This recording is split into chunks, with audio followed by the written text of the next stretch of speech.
திரு ஸ்டாலின் எங்கள் கூட்டணி கட்சியிலே அங்கம் வைக்கின்ற கட்சியெல்லாம் ஒரே கொள்கையுடைய கட்சின்னு.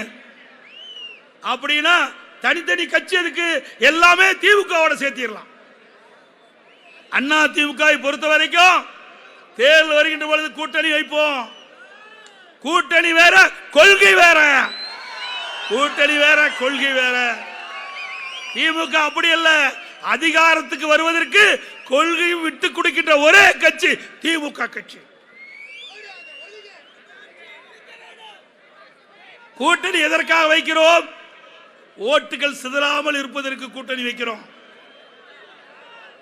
கூட்டணி வைப்பது ஓட்டுகள் சிதறாமல் இருக்க. அப்படி சிதறாமல் ஓட்டுகளை வாங்கிட்ட பொழுது வெற்றி கிடைக்கும்.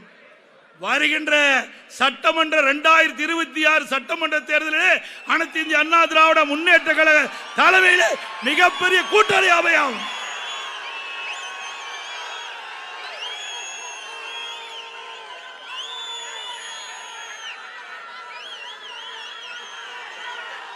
ஏன் என்று சொன்னால் நம்முடைய எங்கே மேடையிலே வீட்டிருக்கின்ற நிர்வாகிகள், இங்கே வரி புரிந்திருக்கின்ற பாசறை சகோதர சகோதரிகள், வெளியிலே இருக்கின்ற பொதுமக்கள் எங்கே சென்றாலும் எப்படியாவது கூட்டணி அமையுங்கள் என்று சொல்லுகிறார்கள். எதற்காக? நாம் வெற்றி பெற்று ஆட்சி அமைக்க வேண்டும் என்பதற்காக.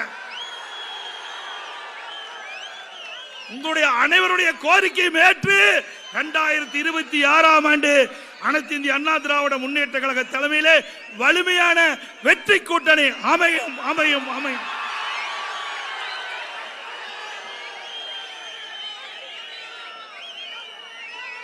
திமுகவுக்கு என்ன கொள்கை இருக்குது? நல்லா சிந்தித்து பாருங்க. 1999ஆம் ஆண்டு அப்பொழுது பாரதிய ஜனதா கட்சியோட கூட்டணி நாடாளுமன்றத்தில் வெற்றி பெற்றார்கள். மத்தியிலே ஆட்சி அமைத்தார்கள்.